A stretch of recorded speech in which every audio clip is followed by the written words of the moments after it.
तो जय हिंद दोस्तों, कैसे हैं आप लोग। मैं आशा करता हूं कि आप लोग बहुत ही अच्छे होंगे और अपनी पढ़ाई बहुत अच्छी तरह से कर रहे होंगे। तो हम लोग, आप लोगों को पता होगा, एनसीईआरटी हम लोग पढ़ रहे हैं। तो हमारा 3 लेक्चर हो चुका है और पढ़ना है हम लोग के चौथा लेक्चर में आज। तो जैसा कि आप लोगों को पता होगा, हम लोग के ब्रह्मांड की उत्पत्ति पढ़े पहला लेक्चर में, फिर पृथ्वी का उद्भव पढ़े, फिर स्थल मंडल का विकास कैसे हुआ वो पढ़े, और सभी को बारी बारी से हम लोग वैज्ञानिकों के द्वारा जिस तरह से वैज्ञानिकों ने अपना अपना मत दिया, उस तरह से हम लोग बारी बारी से कर पढ़े। तो उसी तरह से आप लोग के माइंड में होगा कहीं ना कहीं कि अगर पृथ्वी का निर्माण हुआ, पृथ्वी का उद्भव कैसे हुआ, वैज्ञानिकों ने किस तरह से उसको बताया कि इस तरह से पृथ्वी का निर्माण हुआ। तो आप लोग के माइंड में होगा कहीं ना कहीं कि आखिर पृथ्वी का निर्माण उस तरह से हुआ, तो चंद्रमा का निर्माण कैसे हुआ जी। आखिर चंद्रमा का निर्माण भी, आखिर चंद्रमा भी तो है। चंद्रमा क्या है? चंद्रमा प्राकृतिक उपग्रह है। किसका उपग्रह है? पृथ्वी का चंद्रमा क्या है? प्राकृतिक उपग्रह है। ठीक, एकमात्र प्राकृतिक उपग्रह। क्या? एकमात्र प्राकृतिक उपग्रह। तो आप लोग के माइंड में होगा चंद्रमा का विकास कैसे हुआ, उसको भी बताया जाए। तो आज इस वीडियो में चंद्रमा का विकास कैसे हुआ, आखिर चंद्रमा का बना कैसे, चंद्रमा कब बना और कैसे बना, किन किन वैज्ञानिकों ने इसको बताया कि इस तरह से चंद्रमा का निर्माण हुआ है। और इसके बाद फिर पढ़ेंगे क्या, फिर इसके बाद जब चंद्रमा का निर्माण हो गया, सब चीज़ हो गया, पृथ्वी हो गया, चंद्रमा का निर्माण हो गया, पृथ्वी हो गया। अब पृथ्वी पर रहने के लिए, जीवन यापन करने के लिए ऑक्सीजन चाहिए ना जी, ऑक्सीजन चाहिए। फिर इस पे जल चाहिए। तो फिर देखेंगे हम लोग कि वायु का निर्माण कैसे हुआ, फिर जल का निर्माण कैसे हुआ। इसके बाद समझिए कि पृथ्वी का रहने लायक बन गया। क्या क्या बच रहा है अभी? चंद्रमा और पृथ्वी, वायुमंडल और जलमंडल। इतना हम लोग देख लेंगे। इसके बाद पता चल जाएगा कि आखिर पृथ्वी पर इस तरह से निर्माण हुआ और फिर रहने के लिए, जीवन यापन करने के लिए पृथ्वी एकदम से बनकर तैयार है। तो आइए देखते हैं। देखिए चंद्रमा क्या, चंद्रमा एक प्राकृतिक उपग्रह है। क्योंकि इसका देखिए चंद्रमा क्या है? पृथ्वी का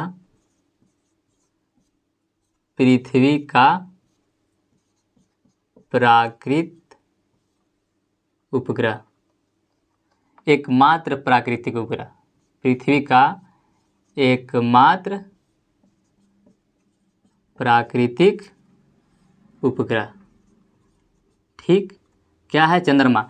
तो आखिर चंद्रमा का निर्माण कैसे हुआ? तो देखिए बहुत समय पहले, यानी कि जस्ट पृथ्वी का निर्माण हुआ। पृथ्वी के निर्माण होने के बाद कुछ समय बाद, यानी पृथ्वी के निर्माण होने के कुछ समय बाद, ये भी नहीं कहिए कि तुरंत नहीं, जस्ट नहीं, कुछ समय बाद एक वैज्ञानिकों ने क्या किया, उन्होंने बताया कि चंद्रमा क्या है? प्राकृतिक उपग्रह। ये आप सभी को पता है। लेकिन निर्माण कैसे हुआ जी? तो एक वैज्ञानिक थे जिनका नाम था सर जॉर्ज डार्विन। इन्होंने कहा कि चंद्रमा जो है ना, से चंद्रमा पृथ्वी का एक हिस्सा है। क्या? पृथ्वी का एक हिस्सा है। पृथ्वी क्या है? एक डंबल है, यानी कि इस तरह से है। डंबल कहने का मतलब इस तरह से है। ठीक, पृथ्वी इस तरह से है। और पृथ्वी कहाँ से निकला है? पृथ्वी सूर्य से निकला है। पृथ्वी कहाँ से निकला है? पृथ्वी निकला है सूर्य से। कहाँ से? सूर्य से। ठीक, सूर्य से, यानी कि सूर्य तारा है, तारा से निकला, यानी पृथ्वी सूर्य से निकला। तो क्या? आग का गोला है। सभी को पता है कि पृथ्वी क्या है? आग का गोला है। क्या? आग का गोला। तो आग का गोला है तो गर्म है। सिंपल सी बात है, आग का गोला है तो गर्म है। कहाँ से निकला है? सूर्य से। सूर्य का हाइड्रोजन हीलियम का मिश्रण। इसमें भी जब यहाँ से निकला, मान के चलिए रोटी से कोई पार्ट टूटेगा थोड़ा सा, तो रोटिए न रहेगा जी, बदलेगा तो नहीं। वैसे ही सूर्य से टूटा हल्का सा पिंड, छोटा सा टूट कर निकला बाहरी, तो ये भी हाइड्रोजन हीलियम का मिश्रण है। तो इसमें भी तो हाइड्रोजन प्लस हीलियम का मिश्रण हो गया। ये भी तो, यानी पृथ्वी में भी हाइड्रोजन हीलियम का मिश्रण है। तो सर जॉर्ज डार्विन का कहना है, कब? 1838 ईस्वी में, 38 ईस्वी में बोले, 1838 ईस्वी में इन्होंने कहा, क्या कहा कि जो पृथ्वी है, यानी कि आग का गोला है पृथ्वी, उसी से निकला है चंद्रमा। टूटकर एक छोटा सा पिंड अचानक, माने कि देखिए दोनों पिंड था, अचानक घूमते ये गति में है, ये रुका हुआ नहीं है, ये गति में है, घूमते इसमें क्या होगा? आंतरिक परिवर्तन हुआ, आकृति में परिवर्तन हुआ। परिवर्तन होने के साथ साथ क्या? टूट गया। एक छोटा सा पार्ट टूटा, यानी कि देखिए कहने का मतलब कि ये पृथ्वी है। ठीक, और ये पृथ्वी मान लीजिए, और पृथ्वी से एक छोटा सा पार्ट टूटा, इस तरह से एक पार्ट टूटा, इस तरह से, और ये बाहर निकल गया, और बाहर निकल के इधर आ गया वायुमंडल के कक्ष में, और कक्ष में आकर घूमने लगा। पृथ्वी के कक्ष में बाहर ही आकर और घूमने लगा। किसके चक्कर लगाने लगा? पृथ्वी के। यही चंद्रमा हो गया। किनका कहना है? सर जॉर्ज डार्विन का। कब बोले थे? 1838 ईस्वी में। 1838 ईस्वी में किसने बताया? किसने? सर जॉर्ज डार्विन ने। किसने? Sir George Darwin. इन्होंने बताया। इस तरह से अथी यानी कि किसका? चंद्रमा का निर्माण हुआ। तो देखिए ये इनका कहना था, लेकिन आज के वैज्ञानिक ने कहा इनको बात को नहीं माना। जो वर्तमान में वैज्ञानिक हैं उन लोगों ने इनके बात को नहीं माना। उन्होंने कहा कि नहीं, ये सही नहीं है, ये सही नहीं है, ऐसा आखिर नहीं हुआ। और इनको कहने का मतलब क्या था? यही कि कहाँ पृथ्वी से टूटा, तो ये भी एक आग का गोला है, ये भी एक आग का गोला, पृथ्वी आग का गोला है, तो ये भी आग का गोला है, तो घूम रहा है। और इसी तरह से जो यहाँ मान के चलिए पूरा गोला है, ये गोला, और पृथ्वी में इतना टूट के निकला, तो पृथ्वी में इतना टूट के भाग निकला, तो इतना ही ना बचा जी। इस तरह से न बचा पृथ्वी, ये इस तरह से बचा। तो यहाँ अंदर गहरा हो गया, अंदर गहरा हो गया। यही प्रशांत महासागर में अगर आप लोग महासागर पढ़िएगा उस टाइम पता चलेगा। जैसे देखिए हिमालय हमारा है एक पर्वत, ठीक, हिमालय पर्वत है। तो हिमालय पर्वत इस तरह से ऊंचाई में, ठीक, स्थल पे है, ऊंचाई है इस तरह से। इसका 8848 मीटर है इसका, ठीक, ऊंचाई। उसी तरह से प्रशांत महासागर में गहराई है। प्रशांत महासागर है, एक महासागर है, इसमें गहराई है इस तरह से गहराई। इसको मैरियाना ट्रंच बोलते हैं। मैरियाना ट्रंच, क्या? मैरियाना ट्रंच यानी गहराई है। ये 11,022 मीटर है। कितना है? 11,022 मीटर। और इनका कहना है क्या? सर जो डार्विन का, कि जो यहाँ से निकला चंद्रमा टूटकर अब इधर आ गया, यही जो जगह बचा ना, यही जगह क्या हो गया? प्रशांत महासागर के गर्त हो गया, यानी गहराई हो गया। कौन? मैरियाना ट्रंच हो गया, यानी कि होल हो गया। पृथ्वी में एक होल हो गया, वही होल क्या हो गया? मैरियाना ट्रंच हो गया। किसका? प्रशांत महासागर। कितना मीटर है? 11,022 मीटर है। कितना है? 11,022 मीटर। सबसे समझिए कि सबसे गहराई है, सबसे गहराई में प्रशांत महासागर में 11,022 मीटर। और जो हमारा हिमालय पर्वत है, हिमालय पर्वत के सबसे ऊंची चोटी एवरेस्ट नाम है। सॉरी, हम हिमालय पर्वत की ऊंचाई बता दिए, गलत, लेकिन नहीं, हिमालय पर्वत के ऊंची चोटी एवरेस्ट नाम है। उसका क्या है? 8,848 मीटर ऊंचाई है, ठीक। इस तरह से बताया कौन? सर जॉर्ज डार्विन ने। लेकिन वर्तमान समय में वैज्ञानिकों ने अभी वैज्ञानिक है उन लोगों ने वर्तमान समय में क्या कहा कि ऐसा नहीं है। इसको मान लीजिए प्रशांत महासागर, क्या? प्रशांत महासागर निकला। लेकिन उन्होंने क्या कहा अभी के वैज्ञानिक ने कि ऐसा नहीं है, ये गलत बात है, ठीक। इसको नहीं मान्यता दिया। उन्होंने क्या कहा कि देखिए मंगल ग्रह है, ठीक, मंगल जिस तरह से पृथ्वी ग्रह है, तो हम लोग क्या बताए थे? तारे से 8 गो ग्रह निकले थे, 9 ग्रह, सूर्य से 9 ग्रह निकले, उसमें पृथ्वी है, उसमें भी एक मंगल ग्रह निकला है। और मंगल ग्रह से ना एगो पिंड, मंगल ग्रह से एगो पिंड, छोटा सा पिंड टूटकर 1 से 3 गुना बड़ा होगा, 1 से 3 गुना बड़ा, ठीक। और बड़ा पिंड 1 से 3 गुना बड़ा किससे? यानी मंगल से 1 से 3 गुना बड़ा, कहिए, ठीक। वहाँ से निकला मंगल से, और मंगल से टूटकर और निकलकर कहाँ टकराया? पृथ्वी से टकराया। और पृथ्वी से टकरा कर, और पृथ्वी से जब टकराया ना, तो पृथ्वी से टकराया तो उसमें से एक छोटा सा भाग टूटकर बाहर आ गया। क्या? छोटा सा भाग टूटकर बाहर आ गया, उसी चंद्रमा हो गया। किनका कहना है? ये अभी के वर्तमान वैज्ञानिकों को कहना है। अब इसको जानते हैं क्या बोलते हैं? द बिग फ्लैट, यानी द बिग स्प्लैट बोलते हैं। देखिए इस तरह से the big SPLAT, the big splat, ये बोलते हैं। इस तरह से बोलते हैं। क्या? सॉरी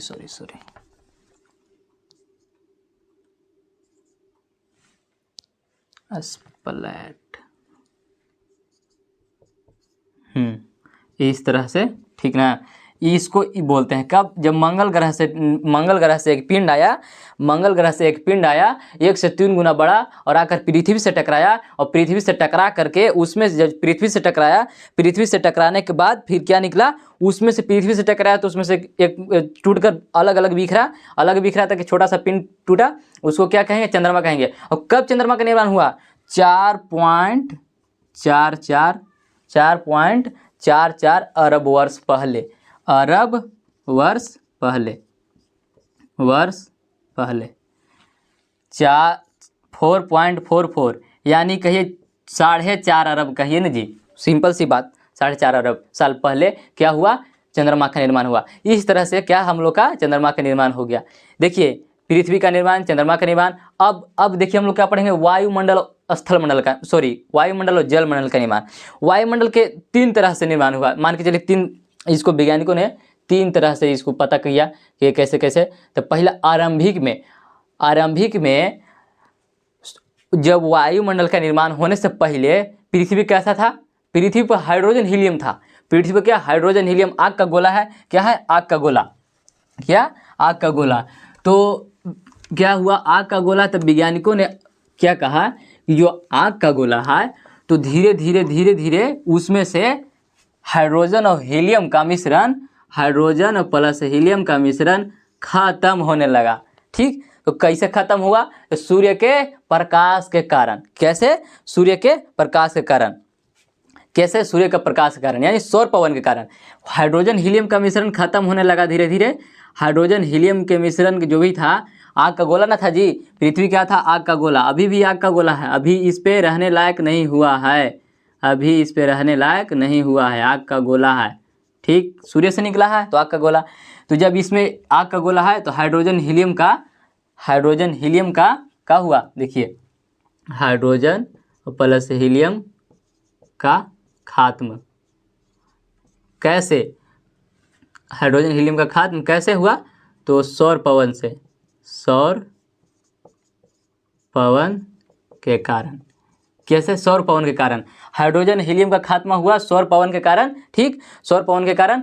लेकिन आप लोग को पता है अभी वर्तमान में हम लोग के सबसे ज़्यादा जरूरी, अधिकतर में कौन कौन सा ऑक्सीजन है, ऑक्सीजन और नाइट्रोजन गैस, कौन कौन सा, ऑक्सीजन और नाइट्रोजन सबसे ज़्यादा है वायुमंडल में, सबसे ज़्यादा, यानी पृथ्वी पर सबसे ज़्यादा ऑक्सीजन और नाइट्रोजन है। इसके बाद ही कोई ग्रह है, वायु है, गैस है। ठीक, तो इसके बाद क्या हुआ, जब हुआ इसके बाद तो धीरे धीरे पृथ्वी पर ज्वालामुखी हुआ, विभेदन की क्रिया हुआ, विभेदन की क्रिया होने के बाद ज्वालामुखी की पृथ्वी ठंडा होने लगी।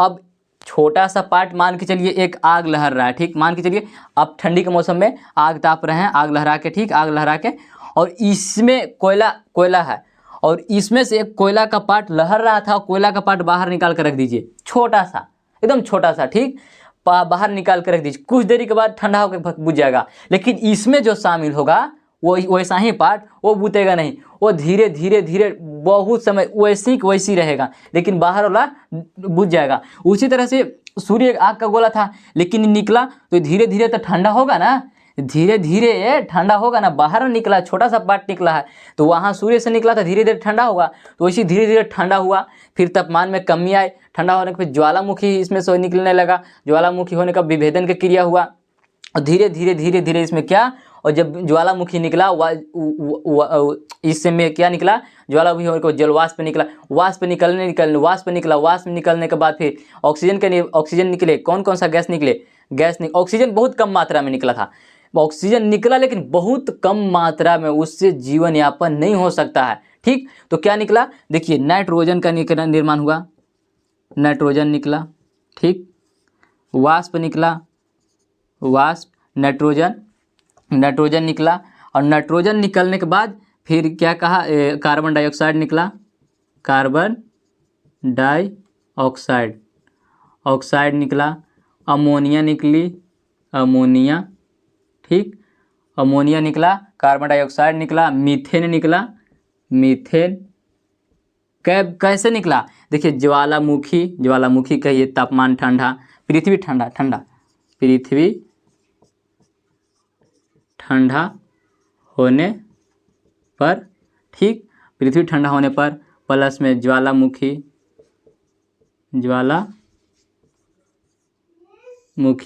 और प्लस में विभेदन की क्रिया। ठीक, इस तरह से हुआ, तो क्या निकला, वाष्प निकला, जलवाष्प निकला, नाइट्रोजन निकला, कार्बन डाइऑक्साइड निकला, अमोनिया निकला, मीथेन निकला। इस तरह से गैसें क्या निकली, और वायु में धीरे धीरे बाहर मिलते गए। तो उसके बाद क्या हुआ, जब कार्बन डाइऑक्साइड निकला और जलवाष्प निकला, कार्बन डाइऑक्साइड से कौन, देखिए कार्बन डाई CO2 और प्लस जलवाष्प यानी वर्षा कहिए, वर्षा के बाद दोनों में संघनन हुआ, वर्षा मिला, दोनों में क्या हुआ, संघनन, संघनन होकर खूब बारिश हुआ, संघनन होकर खूब बारिश हुआ, किसमें, CO2 में और वर्षा में। CO2 यानी कार्बन डाइऑक्साइड वर्षा में संघनन होने के बाद खूब वर्षा हुआ, और खूब वर्षा हुआ तो वर्षा होने के बाद क्या हुआ, पृथ्वी पर पूरा पूरा पूरा पूरा पानी पानी पानी पानी हो गया, यानी कि पृथ्वी पर पूरा के पूरा क्या हुआ, पानी पानी, यानी कि पृथ्वी भर गया पानी से पूरा, यानी क्या, महासागर का निर्माण हो गया। अभी हम लोग कहेंगे कि अभी से कम 400 करोड़ वर्ष पहले महासागर का निर्माण हुआ, लेकिन पृथ्वी के निर्माण होने के बाद 50 करोड़ वर्ष बाद, यानी पृथ्वी के निर्माण होने के बाद 50 करोड़ वर्ष बाद महासागर का निर्माण हुआ। लेकिन हम लोग कहेंगे क्या, हम लोग से 400 करोड़ वर्ष पहले महासागर का निर्माण हुआ। जब कैसे संघनन हुआ देख लीजिए, CO2 जब विभेदन की क्रिया हुआ, ज्वालामुखी हुआ, तापमान ठंडा हुआ, यानी पृथ्वी ठंडा हुआ, तो कौन कौन सा गैस निकले, जलवाष्प निकले, कार्बन डाइऑक्साइड निकले, नाइट्रोजन निकले, मीथेन निकले, अमोनिया निकले, और कार्बन डाइऑक्साइड वर्षा दोनों में संघनन हुआ, संघनन होने के बाद क्या हुआ, वर्षा हुआ, वर्षा होने के बाद जल हो गया, पूरा जल थल हो गया, तो क्या, महासागर का निर्माण, यानी गर्त पूरा भर गया, समझिए कि पूरा पूरा पानी से ढक गया, पृथ्वी पूरा का पूरा पानी से ढक गया। अभी तक पानी का निर्माण हो गया, यानी जलवाष्प का निर्माण, जल का निर्माण हो गया, लेकिन वायु का निर्माण नहीं हुआ। वायु यानी कौन सा, जीने के लिए ऑक्सीजन चाहिए हम लोग को, यानी गैस का हम लोग के, कौन सी गैस, ऑक्सीजन के अभी तक निर्माण नहीं हुआ है। और जब ऑक्सीजन का निर्माण हो जाएगा, पानी मिल गया, पानी मिला तो और पृथ्वी थोड़ा थोड़ा ठंडा था, धीरे धीरे पानी से और ठंडा हो गया, ठीक। अब पानी मिल जाएगा, पानी मिल गया और हम लोग के ऑक्सीजन मिल जाएगा, तो रहने के लिए हो जाएगा। तो देखिए पूरा का पूरा पानी से भर गया, पूरा का पूरा या पानी से भर गया, और पानी से भरने के बाद क्या हुआ कि इसमें जीव उत्पन्न होने लगे, धीरे धीरे बैक्टीरिया, बहुत सारे जीव, एक फाइटोप्लैंक्टन नाम का जीव उत्पन्न हुआ यही पानी में, महासागर में जीव। देखिए कोई भी काम अगर हो रहा है, यानी कि संघनन हुआ, पानी हुआ, जीव उत्पन्न हुआ, सब लगातार नहीं हो रहा है, धीरे धीरे कुछ समय बाद, पहले मान के चलिए क्या हुआ, पहले गैस का निर्माण हुआ, और गैस का निर्माण हुआ, उसके बाद कुछ समय बाद संघनन हुआ, फिर संघनन होने के बाद वर्षा हुआ, वर्षा होने के बाद जब पानी पानी हो गया, तो कुछ समय बाद क्या हुआ, जीवाणुओं का, यानी कि महासागर में जीव का उत्पन्न होने लगा। लगातार कोई काम नहीं हुआ रहा, धीरे धीरे कुछ समय बीतते गया और सब काम होते गया, ठीक। यानी जितना घटनाएं हुए हैं पृथ्वी पर, देखिए जो हमारा गैस निकला है, ये इसको गैसीय उत्सर्जन कहते हैं। जो भी पूरा गैस निकला है, किससे, गैसीय उत्सर्जन से, गैसीय उत्सर्जन, गैसीय उत्सर्जन से निकला है ये सब गैस, यानी इसको बोलते हैं डी गैसिंग, इंग्लिश में डी गैसिंग, इसको बोलते हैं क्या, DGASSING, इसको इंग्लिश में क्या बोलते हैं, डी गैसिंग, यानी जो भी गैस निकला, ठीक। तो यह पानी हो गया, पूरा पृथ्वी पर पानी हो गया। तो इसके बाद पानी होने के बाद क्या हुआ कि ऑक्सीजन का निर्माण हुआ। वो कैसे से देख लीजिए, ऑक्सीजन का निर्माण। तो ऑक्सीजन का निर्माण हुआ कैसे, जब पानी हो गया तो इसमें जीव का निर्माण हो गया, धीरे धीरे कुछ समय बाद कौन से जीव, फाइटोप्लैंक्टन, इसका नाम था क्या, फाइटोप्लैंक्टन,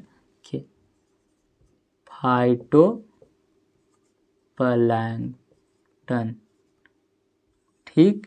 इंग्लिश में इसको बोलते हैं PHYPLANKTON, ठीक। इसको क्या बोलते हैं, फाइटोप्लैंक्टन। ये कहाँ, महासागर में उत्पन्न हुए, कहाँ हुए, महासागर में उत्पन्न हुए। तो CO2 वर्षा जब संघनन हुआ तो हम लोग यहाँ से कौन गिर रहा है, इसमें CO2 वर्षा के साथ, तो संघनन होने के बाद वर्षा में CO2 भी तो आ रहा है, यानी कार्बन डाइऑक्साइड आ रहा है, क्या, कार्बन डाइऑक्साइड। और कार्बन डाइऑक्साइड आपको पता होगा कि मनुष्य के लिए, यानी हमारे लिए कितना हानिकारक है ये, ठीक। जब तक कार्बन डाइऑक्साइड का अधिकता पृथ्वी पर रहेगी तो जीवन यापन संभव नहीं ना है। तो कार्बन डाइऑक्साइड को जब पृथ्वी पर गिर रही है वर्षा के साथ, तो ये वर्षा के साथ कार्बन डाइऑक्साइड गिर रही है, यही फाइटोप्लैंक्टन कहाँ है, सागर में, पानी में। और यही कार्बन डाइऑक्साइड को फाइटोप्लैंक्टन क्या करता है, ऑब्जर्व करता है, यानी कि अपने अंदर ले जाता है। यानी जैसे कि हम लोग को ऑक्सीजन की जरूरी है, तो वो उसी तरह से फाइटोप्लैंक्टन जो जीव है वो उसको क्या जरूरी है, कार्बन डाइऑक्साइड की। किसका जरूरी है, कार्बन डाइऑक्साइड के। तो ये अपने लिए यूज किया क्या, कार्बन डाइऑक्साइड ये यूज किया, ठीक। और ये कार्बन डाइऑक्साइड यूज करके और क्या दे रहा है हम लोग के, ऑक्सीजन निकाल रहा है। क्या, ऑक्सीजन निकाल रहा है। ये ले जा रहा है कार्बन डाइऑक्साइड और दे रहा है क्या, ऑक्सीजन।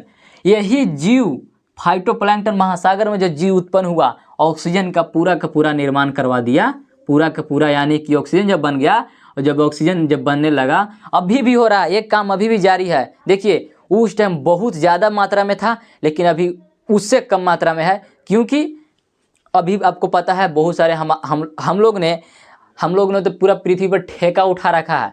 जो भी प्राकृतिक वातावरण में है ना, उसको बदल दे रहे हैं, वन की कटाई कर रहे हैं, घर बनाने के लिए, खेती करने के लिए, सब के सब बर्बाद कर रहे हैं। लेकिन ऐसा बहुत गलत हो रहा है। इसी तरह से फैक्ट्री लगा रहे हैं, बगल में धुआं उसका कहिए, उससे कार्बन डाइऑक्साइड इतना ही बढ़ गया ना, इतना ही कार्बन डाइऑक्साइड बढ़ गया। अब ये जीव कमते गए, जितने धुआं निकल रहा है कोयला से, जो कोयला जल रहा है उससे धुआं निकल रहा है, कोयला से धुआं से निकलना सबसे ज़्यादा कार्बन डाइऑक्साइड निकलता है। और कार्बन डाइऑक्साइड निकलता है तो ज़्यादा हो गया, अभी कम हो गया, तो दिक्कत होगा ना। आने वाला समय में बहुत ज़्यादा दिक्कत होने वाला है। इसका मात्रा बहुत कम हो गया है, पहले बहुत ज़्यादा होता था ऑक्सीजन का निर्माण, इन लोग जीव बहुत ज़्यादा थे तो, लेकिन अभी बहुत कम है। ये हम नहीं कह रहे हैं, ये एकदम रियलिटी है बात, समझिए, सर्वे के अनुसार बता रहे हैं। तो ऑक्सीजन निकाला कौन, फाइटोप्लैंक्टन ने, और मनुष्य के लिए हो गया आसान। इसके जस्ट बाद 380 करोड़ साल पहले, अभी नहीं कहेंगे, देखिए 380 करोड़ साल पहले, हम लोग अभी के अनुसार से 380 करोड़ साल पहले लगभग में, देखिए कोई भी डेट, कोई भी टाइम अगर बता रहे हैं, 4.4 बताएं करोड़ वर्ष पहले चंद्रमा के निर्माण हो गया, सब लगभग में है, एक्यूरेट नहीं कहेंगे, सब लगभग कहेंगे, ठीक। तो 380 करोड़ वर्ष पहले लगभग जीवन का निर्माण शुरू हो गया। कब, ऑक्सीजन आने के बाद। क्या, ऑक्सीजन जब आ गया, देखिए जल हमको जरूरी हो गया, जल था जरूरी हो गया। जब हमको गैस की जरूरी है, यानी कि वायु की, तो वायु क्या, ऑक्सीजन हो गया, हमको ऑक्सीजन मिल गया, जल मिल गया, ऑक्सीजन मिल गया, और रहने के लिए पृथ्वी ठंडा हो ही गया, तो सब तो ज़रूरत जो भी था हम लोग को मिल गया, तो पूरा का पूरा यहाँ हो गया। देखिए ये समझने के लिए थी, आपको समझ में आ गया, अच्छी बात है, लेकिन थोड़ा सा लैंग्वेज में रहेगा तो अच्छा लगेगा, थोड़ा सा। हाँ, कॉपी में लिखा गया तो हम लिखवा देते हैं, जस्ट तुरंत लिखवा देंगे, ठीक। तो आपको समझ में आ गया कि नहीं, आप लोग जरूर कमेंट करके बताइएगा कि कैसा लगा। तो इसके बाद हम लोग अगले वीडियो में मिलेंगे, क्या थोड़ा सा लिखवा के, और मिलेंगे क्या अगले वीडियो में। तो अभी लैंग्वेज में लिखवाना बाकी है, तो आप लोग बताइए कमेंट करके आखिर कैसा लगा मेरा पढ़ाया हुआ। आप लोग कमेंट नहीं करते हैं, हम हमेशा लगातार मेहनत कर रहे हैं आप लोग के प्रति, कभी भी तो मैं कमेंट कर दिया कीजिए, लाइक करिए, शेयर करिए, अपने दोस्तों में कमेंट करिए। तो इस तरह से क्या हुआ, पृथ्वी का पूरा जीवन यापन के लिए हम लोग के, देखिए वायुमंडल और स्थल जलमंडल में विकास लिखा हुआ है। जिस तरह से हम समझाए उसी तरह से लिखा हुआ है, बस थोड़ा सा जो कॉपी में लिखा जाता है तो कभी भी पलट के देखिएगा, आपको अच्छी तरह से याद रहेगा। तो आप देख लीजिए, क्या आदिकाल में बताए थे, पहले क्या हुआ, वायुमंडल में क्या हुआ, हाइड्रोजन और हीलियम की समाप्ति हो गई, ठीक। हाइड्रोजन हीलियम की समाप्ति किसके कारण, सौर पवन के कारण। किसके कारण, सौर पवन के कारण, यानी सोलर सिस्टम के कारण। फिर वायुमंडल का निर्माण कैसे हुआ, वायुमंडल का फिर जब समाप्त हुआ हाइड्रोजन हीलियम का, तो उसके बाद देखिए आंतरिक पृथ्वी से गैसों जलवाष्प का उत्सर्जन, पृथ्वी का ठंडा होना, ज्वालामुखी, विभेदन, फिर प्रमुख गैसें। इससे प्रमुख गैसें का निर्माण हुआ कौन सा, जलवाष्प निकला, नाइट्रोजन निकला, कार्बन डाइऑक्साइड निकला, कार्बन डाइऑक्साइड हो गया आपका, और मीथेन हो गया, अमोनिया हो गया, इतना निकला। इसके बाद क्या हुआ, जब निकलने के बाद वर्षा और कार्बन डाइऑक्साइड में दोनों मिलकर घुला, दोनों वर्षा कराया, यानी कि घुलने के बाद तापमान में कमी लाया। फिर वर्षा हुआ, वर्षा में जल इकट्ठा हुआ, 400 करोड़ वर्ष पूर्व महासागर का निर्माण हुआ। फिर ऑक्सीजन का निर्माण 380 करोड़ वर्ष पूर्व, महासागर में जीवन, ठीक। और 250 से 300 करोड़ वर्ष पूर्व प्रकाश संश्लेषण। इसके बाद क्या आया, इसके बाद फाइटोप्लांट आया। देखिए प्रकाश संश्लेषण के बाद फाइटोप्लांटा, PHYTOLN FATON फाइटोप्लैंक्टन, गलती हो गया, फाइटोप्लैंक्टन। इसके बाद आया फाइटोप्लैंक्टन। और फाइटोप्लैंक्टन के बाद क्या 200 करोड़ वर्ष वायुमंडल में ऑक्सीजन का बढ़ोतरी होने लगा, यानी कि ऑक्सीजन बढ़ोतरी होने लगा और जीवन यापन करने के लिए समझिए कि हो गया क्या, ऑक्सीजन का निर्माण, सब चीज़ हो गया। तो यही है, आप लोग छाप लीजिए। इतना ही रहेगा आज के लिए, मिलते हैं अगले वीडियो में। सभी को थैंक यू और जय हिंद। अच्छा आपका दिन शुभ हो और अच्छे से आप पढ़ाई करिए।